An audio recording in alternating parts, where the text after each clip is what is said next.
Episode start होता है और वेंडी सोच रही होती है, अरे बाप रे, बिल्कुल नहीं, मैं किसी को भी ये पता नहीं चलने दे सकती कि ये मैंने किया है। वो बेवकूफ बच्चा वैसे भी पलटवार नहीं करेगा। अच्छा होगा अगर वो मर ही जाए, लेकिन पहले मुझे इसे किसी को पता चलने से पहले ही बंद करना होगा।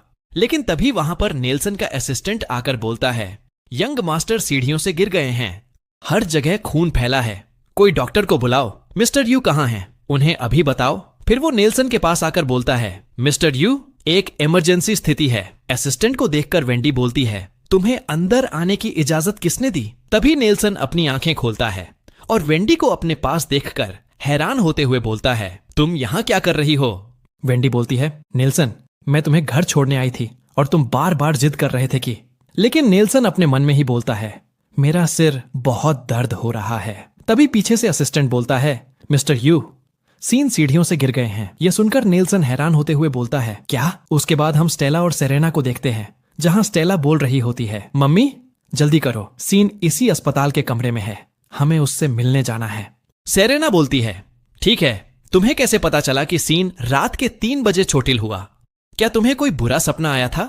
स्टेला बोलती है, नहीं मम्मी, मुझे बस पता है कि ऐसा हुआ। आप मेरी बात नहीं मान रही तो चलिए मेरे साथ चलकर देख लीजिए। सेरेना बोलती है, स्टेला, क्या हम ऐसे अचानक पहुंचकर उन्हें परेशान नहीं कर देंगे? लेकिन तभी अंदर से दादाजी आते हुए बोलते हैं, आप कौन हैं? तभी वो स्टेला को देखकर अपने आंखों से एक इशारा करते हैं, जिसे स्टेला बोलती है, हाय, मैं स्टेला शेंग हूं और ये मेरी मम्मी हैं, हम सीन से मिलने आए हैं। सेरेना बोलती है, मिस्टर यू, नमस्ते, मैं सेरेना शेंग हूं, डायनेस्टी होटल की मैनेजर। फिर वो अपने मन में ही बोलती है, वो भी यहां है तो सीन वाकई में चोटिल हो गया है। और वो दादाजी से बोलती है, उसे ये कैसे हुआ? दादाजी बताते हैं, वो सीढ़ियों से गिर गया, उसका सिर फट गया जिससे कुछ टांके लगाने पड़े और उसका हाथ भी टूट गया है। सेरेना सीन के पास जाकर बोलती है, ओह नहीं, बेचारा बच्चा। पीछे से नेल्सन बोलता है, तुम यहां क्या कर रही हो? हमारे हाउसकीपिंग स्टाफ के अलावा किसी को सीन के हादसे के बारे में पता नहीं था, तो तुम्हें कैसे पता चला? यह सुनकर सेरेना कुछ बोलने वाली होती है, लेकिन दादाजी बीच में ही बोलते हैं, क्या मैंने उसे बताकर गलती कर दी? उसकी तरफ शक की नजरों से देखने की हिम्मत मत करना। देखो वो अपने बच्चे की कितनी अच्छी देखभाल करती है, और अब खुद को देखो, सीन को अपने ही घर में चोट लग गई। वेंडी बोलती है, दादाजी, नेल्सन पूरे दिन खुद को थका रहा है, उसका इरादा ऐसा करने का नहीं था। दादाजी गुस्से में बोलते हैं, बस बहुत हुआ, अब मैं पता लगाऊंगी कि असल में क्या हुआ था, और जो भी जिम्मेदार होगा उसे जवाब देना पड़ेगा। फिर वो सेरेना से बोलते हैं, मिस शेंग, मैंने सुना है कि आपने पहले सीन को बचाया था, वो सच में आपको बहुत पसंद करता है, तो मैं सोच रहा था, क्या ये ज्यादा परेशानी होगी अगर आप कभी कभी उससे मिलने आ जाए? मुझे लगता है वो बहुत खुश होगा। सेरेना बोलती है, बिल्कुल, मुझे बहुत अच्छा लगेगा, मुझे भी सीन बहुत पसंद है। दादाजी पीछे घूमकर वेंडी से बोलते हैं, क्या तुम अभी भी यहीं घूम रही हो? मैं नहीं चाहता कि तुम्हारी मौजूदगी बोझ बन जाए। ये सुनकर वेंडी गुस्से में सोचती है, वो बूढ़ा आदमी उसके साथ इतना मीठा क्यों बन रहा है? ओह नहीं, क्या वो सच में उसे सीन की सौतेली मां बनाने की सोच रहा है? ऐसा नहीं हो सकता, मुझे उसे हटाना ही होगा। और दूसरी तरफ दादाजी और स्टेला अपने में ही एक इशारा करते हैं, जिसे स्टेला नाटक करते हुए बोलती है, अरे मुझे बहुत भूख लगी है। दादाजी स्टेला के पास आकर बोलते हैं, चलो मैं तुम्हें कुछ अच्छा खिलाने ले चलता हूं। अस्पताल की कैंटीन वाकई में काफी ठीक है। ये बोलकर स्टेला और दादाजी सेरेना और नेल्सन को अकेला छोड़कर वहां से चले जाते हैं। कुछ समय बाद नेल्सन और सेरेना के बीच बहुत ही अजीब सा माहौल होता है, लेकिन सेरेना माहौल को संभालते हुए बोलती है, क्या डॉक्टरों ने बताया कि वो कब जागेगा? नेल्सन बताता है, उसे बेहोश किया गया था, इसका असर अभी भी उसके शरीर में है। डॉक्टरों ने जो कहा उसकी चिंता मत करो, तुम्हारे पास पहले से ही बहुत कुछ है, सीन से जुड़ी सारी बात मैं संभाल लूंगा। सेरेना बोलती है, नहीं कोई बात नहीं, मैं वैसे भी उससे मिलने जाना चाहती हूं, साथ ही उसे मेरा खाना बहुत पसंद है, इससे शायद उसकी रिकवरी में भी तेजी आ जाए। यह सुनकर नेल्सन सेरेना से बोलता है, सेरेना, तुम सचमुच हर किसी के साथ अच्छा व्यवहार करती हो, है ना? और उन्हें साथ देखकर स्टेला बोलती है, अब मिशन पूरा हुआ। दूसरी तरफ वेंडी अपने कार में डीएनए टेस्ट देखते हुए सोचती है, क्या सेरेना और सीन का रिश्ता असल में माँ और बेटे का है? तो क्या बहुत पहले का वो छोटा सा प्रेम प्रसंग फिर से लौट कर आ गया? ये तो किस्मत का खेल ही है ना? तभी कॉल वाला आदमी बोलता है, और ये मत भूलना कि तुम्हें अभी भी मुझे बाकी की रकम चुकानी है। वेंडी सोचती है, ये बहुत बुरा है, सचमुच बहुत बुरा। अगर नेल्सन को इसके बारे में पता चल गया तो मेरा तो काम तमाम हो जाएगा। उसके बाद हम सुबह के समय देखते हैं जहां सेरेना और स्टेला सीन से मिलने आए होते हैं। सीन उन्हें देखकर बहुत ही ज्यादा खुश होता है।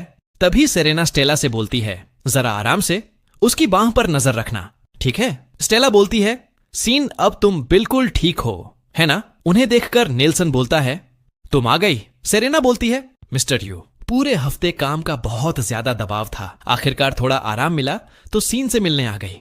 इस तरह अचानक आने के लिए माफी चाहती हूं। नेल्सन बोलता है, अंदर आओ प्लीज। स्टेला अंदर आते हुए बोलती है, ये सब सजावट किस लिए है? नेल्सन बताता है, ओह, सीन तब तक नहीं रुका जब तक हमने सजावट नहीं कर ली। वो चाहता था कि तुम खुद को यहाँ स्वागत योग्य महसूस करो। स्टेला बहुत ही खुश होकर बोलती है, वाह, ये तो एक बहुत ही बड़ा टेडी बियर लग रहा है।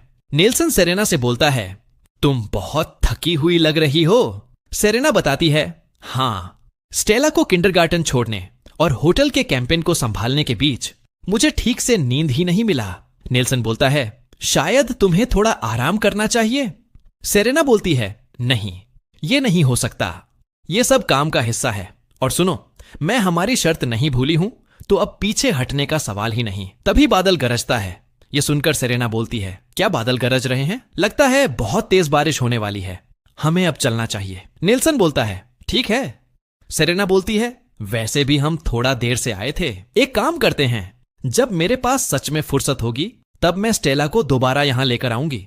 और वो स्टेला के पास जाकर बोलती है, स्टेला, चलो अब घर चलते हैं।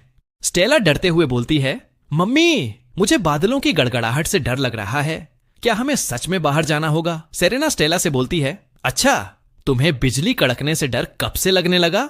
अब तुम क्या नया करने की सोच रही हो, छोटी बच्ची? फिर स्टेला बहुत ही प्यार से बोलती है, अंकल यू। जिसे नेल्सन सेरेना से बोलता है, बादलों की गड़गड़ाहट बहुत तेज है, बच्चों का ऐसे घबराना बिल्कुल सामान्य है। बस तब तक यहीं रुको जब तक बारिश रुक न जाए, फिर मैं अपने ड्राइवर से तुम दोनों को घर छुड़वा दूंगा। सेरेना बोलती है, मिस्टर यू, आप इस तरह उनकी बातों में नहीं आ सकते, बच्चों के लिए नियम और मर्यादाएं जरूरी हैं। तभी सीन सेरेना के पास आ जाता है। यह देखकर सेरेना बोलती है, सीन, क्या तुम सच में नहीं चाहते कि स्टेला यहां से जाए? सीन जवाब देता है, हाँ। सेरेना बोलती है, ठीक है, ठीक है, फिर हम थोड़ी देर और रुक सकते हैं। नेल्सन स्टेला को वहां से ले जाते हुए बोलता है, जबकि तुम्हें वैसे भी वो प्रस्ताव पूरा करना है तो तुम जाकर स्टडी रूम में काम करो, मैं इन दोनों के साथ समय बिताऊंगा। सेरेना हैरान होकर बोलती है, ठीक है मिस्टर यू। फिर वो अपने मन में ही बोलती है, रुको एक मिनट, बॉस, आप बच्चों को संभालेंगे और मुझे प्रस्ताव पर काम करने देंगे। उसके बाद सेरेना अपना काम खत्म करके बोलती है, आखिरकार काम पूरा हो गया, अब यहां से निकलने का समय है। और वो बाहर आकर हंसते हुए सोचती है, उन्हें देखो जरा। फिर वो नेल्सन के पास आकर उसका चादर को ऊपर करने लगती है, लेकिन नेल्सन उसका हाथ पकड़कर बोलता है, हिलना मत। कुछ समय बाद सेरेना बोल रही होती है, मुझे एक फोटो खींचने दो, जब वो सोकर उठेगा तब मैं उसे ये दिखाऊंगी। और सेरेना फोटो खींचने के बाद शर्माते हुए सोचती है, मुझे क्या हो गया है?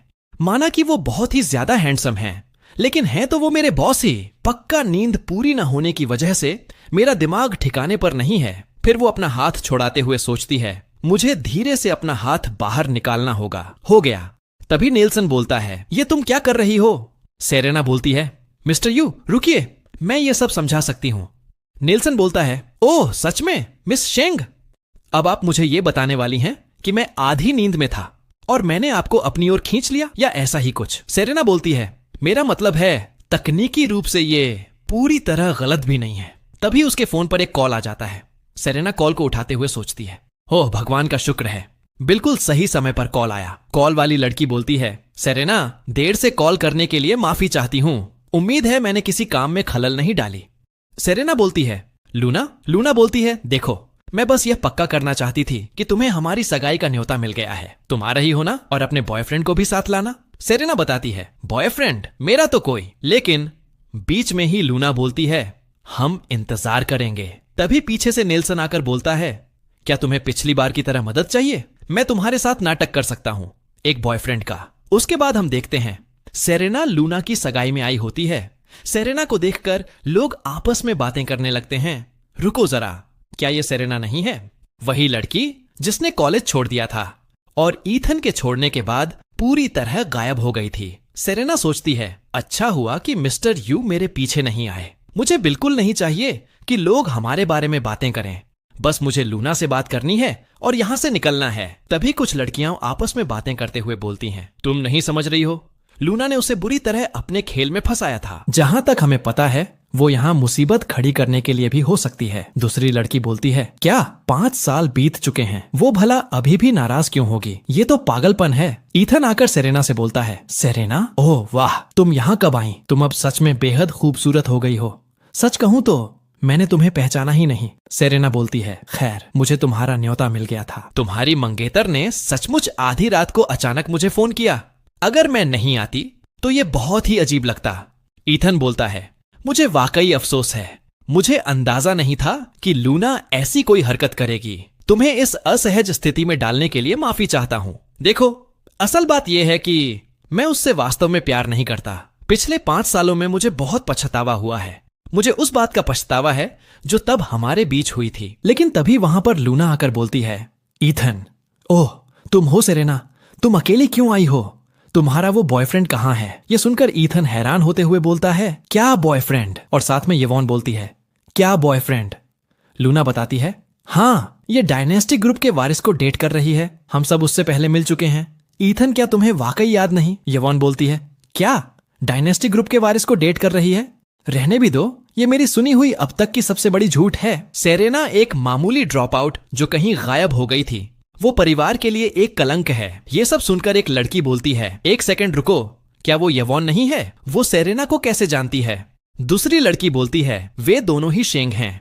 क्या वो बहनें या ऐसा ही कुछ हैं? रुको, मुझे लगा था कि शेंग परिवार की केवल एक ही बेटी है। क्या ये सेरेना नाजायज संतान है? सेरेना यवॉन से बोलती है, यवॉन, तुम्हारी हिम्मत कैसे हुई मुझ पर उंगली उठाने की? क्या तुम चाहती हो कि मैं उन सभी गलत कामों की लिस्ट गिनाना शुरू कर दूं जो तुमने किए हैं?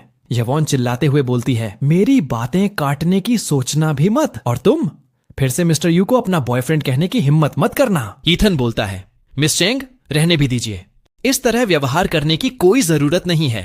सेरेना बस सबको चिंता से बचाना चाह रही थी, है ना सेरेना? बस सबके सामने ये साफ कर दो कि कोई बड़ी बात नहीं है। ऐसी चीजें होती रहती हैं। ये सुनकर सेरेना सोचती है, भला मैं क्यों? तभी वहां पर नेल्सन आकर बोलता है, मेरी मंगेतर को आप में से किसी को भी कुछ समझाने की जरूरत नहीं है।